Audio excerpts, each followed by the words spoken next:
It's 6 a.m. Eastern on a Tuesday. Across the United States and India, thousands of smartphones light up simultaneously on nightstands, delivering a life-altering notification before most people have even had their morning coffee. The email sitting in their inboxes was signed simply by Oracle leadership. It informed the recipients that their roles had been eliminated, effective immediately. There was no prior warning, no call from human resources, and no manager looped in to deliver the news. Just a sterile, automated message ending their employment. Out of Oracle's 162,000-person global workforce, 30,000 people were terminated in a single coordinated sweep, roughly 18% of the company. Entire structural divisions were hollowed out. Teams in revenue and health sciences, virtual operations, and NetSuite's India Development Center saw massive reductions. Corporate layoffs typically involve transitional meetings and HR offboarding. Oracle executed this reduction as a synchronized purge, entirely detached from human interaction. The digital lockout happened almost immediately. When affected employees dragged themselves to their desks to log in and check on their teams, they found their access to production systems had already been completely revoked. Then came the security lockdown. Oracle quietly installed a tracking utility on all company-issued MacBooks, logging every keystroke and file transfer to ensure no code or data could be copied before the hardware was returned. The financial severing was equally swift.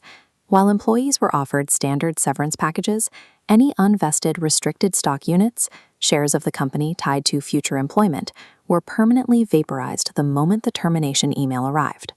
This split-screen chart illustrates a glaring contradiction. On the left, Oracle's net income from the last quarter jumps 95% to a highly profitable $6.13 billion. On the right, their total headcount plummets by 30,000. A highly profitable software giant does not slice off nearly a fifth of its workforce overnight without a massive financial incentive. To understand why Oracle executed such aggressive cuts, we have to look past the empty desks and focus on where the company's cash is actually going. The real motive for this restructuring sits entirely within Oracle's balance sheets. Eliminating 30,000 salaries, bonuses, and benefits is a highly calculated financial maneuver.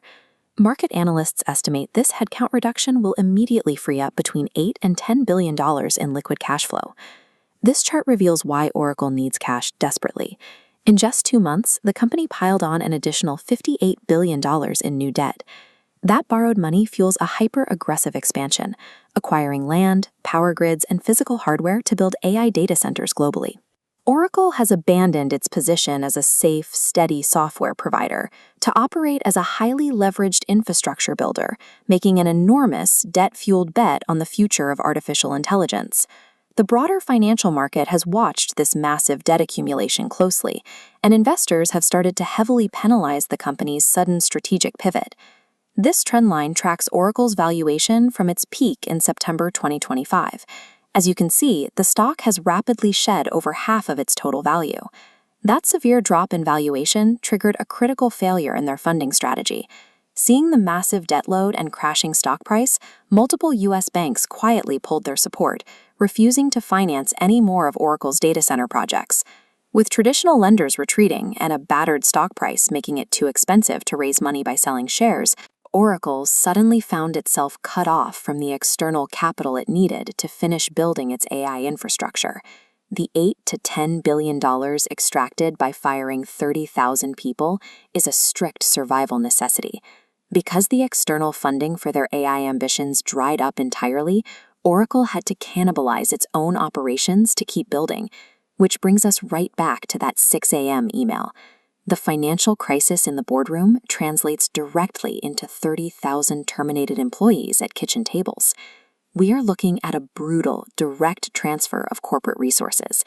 Oracle is actively liquidating its own human capital to purchase the physical servers and power required to stay relevant in the AI race. This specific purge serves as a grim preview of what is coming for the broader tech sector.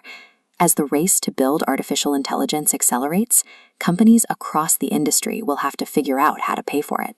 Training and running the next generation of artificial intelligence requires staggering amounts of electricity, massive plots of land, and highly specialized computing hardware. The capital required to build this massive physical footprint far exceeds what these companies typically spend on research and development. The companies promising to build the automated future still have to pay the massive physical costs of the present. And right now, the foundation of the artificial intelligence era is being directly funded by sacrificing the human workers who built the industry.